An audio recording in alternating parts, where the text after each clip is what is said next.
everybody, Big Mike here. Great to see you again. Okay, I can't see you, but I'm glad you're here. But anyway, listen, this is a video I didn't really want to make, but I felt obligated after one subscriber, or I shouldn't say subscriber, one viewer made a comment to me about my last video, which was dangers in the Philippines, really addressed the war situation with China. Called me a warmonger. Let me just say this, first of all, I come from a family of 5 military personnel, okay? Dating all the way back to World War I. 2 of my grandfathers, and my dad lost his leg and his eye in Korea, fighting the North Koreans and Chinese, stepped on a landmine. And I signed up for the military when I was 18 with the buddy plan with a buddy of mine. But in any event, called me a warmonger, which I really felt insulted. He was a Navy guy apparently, but you know, has let himself go. But first of all, I hate war. I despise it, and I despise the military now. And when I say that, I mean the military-industrial complex.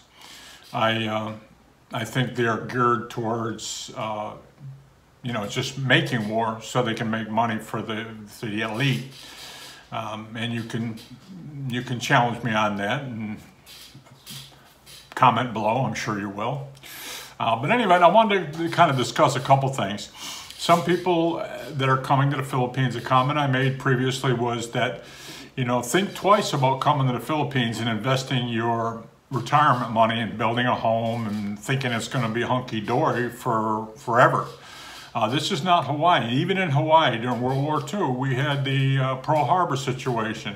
A lot of folks were there, become complacent, just living in paradise, like here. And guess what? That came to a crashing halt when Pearl Harbor happened. And we realized that, you know, we're vulnerable.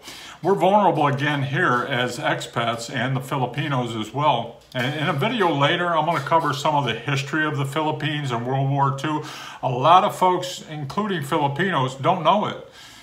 Even with my lady, I ask her about things, she has no clue.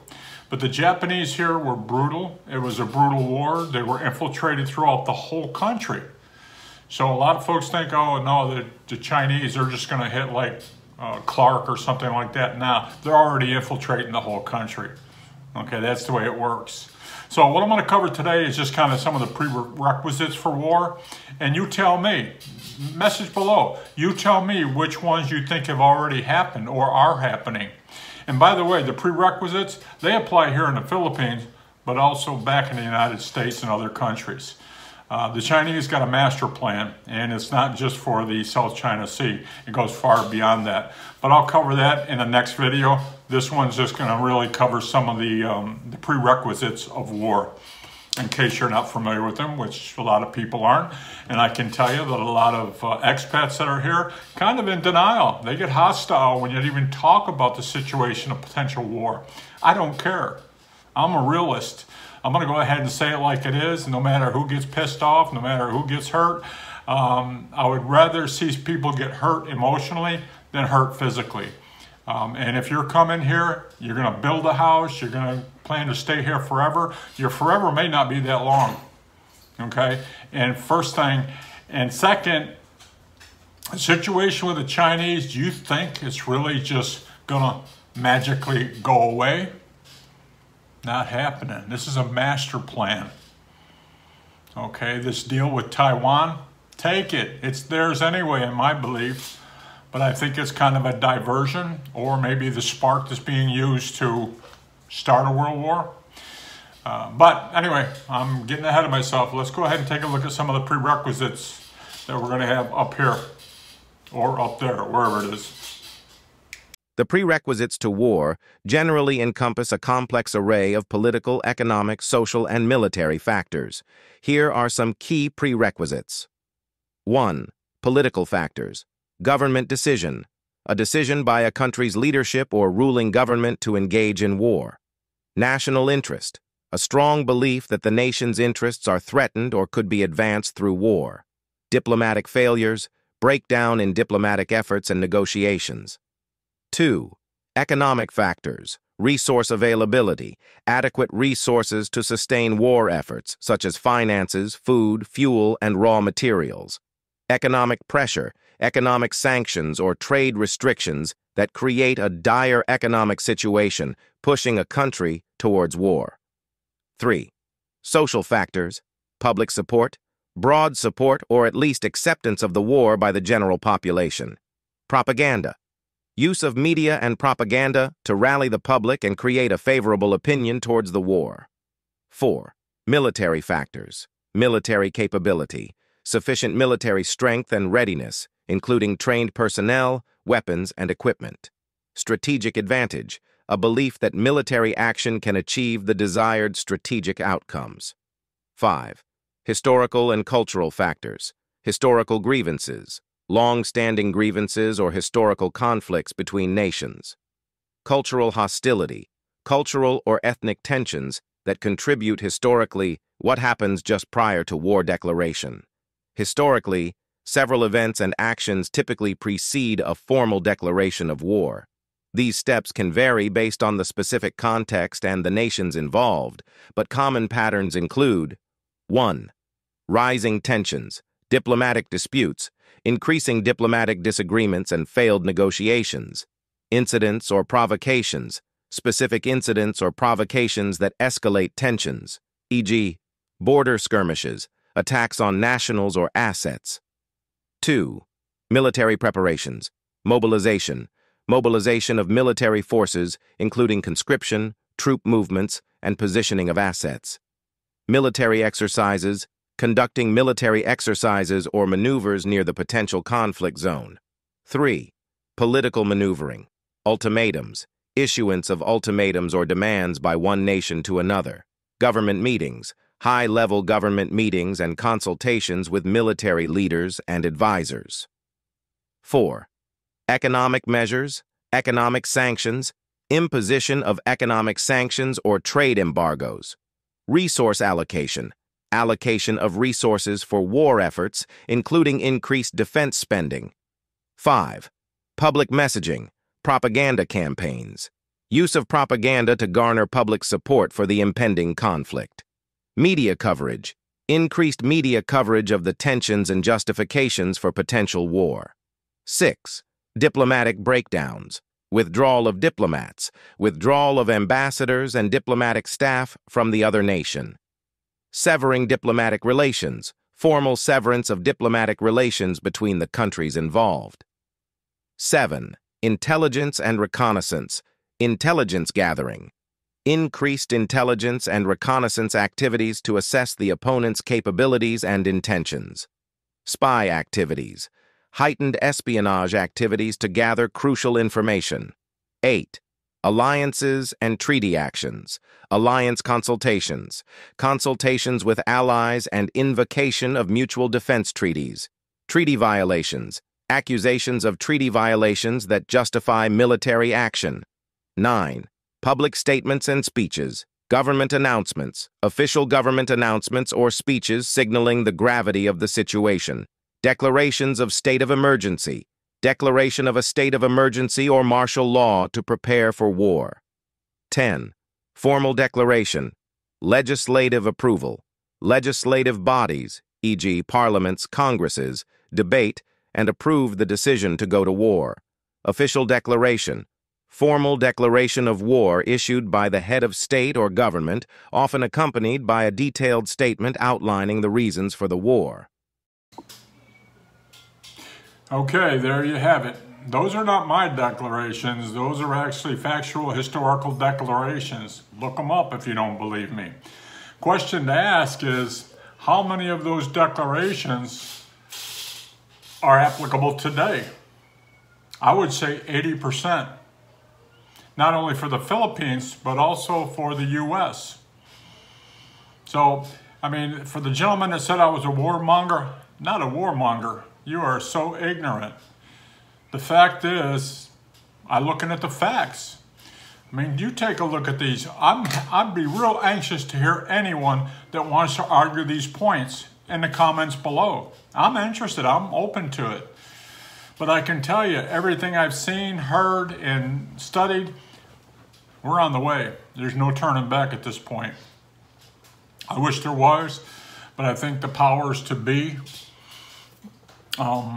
want that. And to be honest with you, I don't believe for a moment that the Chinese intend to stop at the South China Sea. I think if they state that it's just for the fish, no. I think it's for their objective is to form bases there, and then eventually, as the Japanese did in World War II, and if you don't know history there, I'll send you, save a link for you down below of some videos from YouTube, historical videos that you can look at and see what they did and how they did it, because everything they did, basically the Chinese are doing the same thing. I mean, the plan has already been made, 80 years ago. And they're just picking up the baton, so to speak, and running with the rest of it.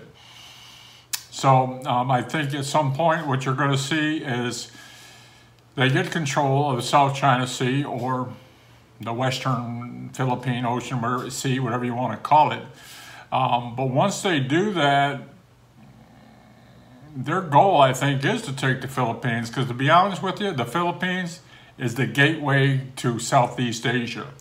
If they can conquer the Philippines and block Western powers from coming in from the West, they have nothing to stop them from plunging into the rest of the peninsula, Southeast Asian peninsula. And I can tell you, I lived in Thailand, I've been in Cambodia, I have friends up in the northern part of Laos, and I've been up to the border in both Thailand and Vietnam. Matter of fact, I was looking across the border into China. There's no further north you can go than where I was, okay?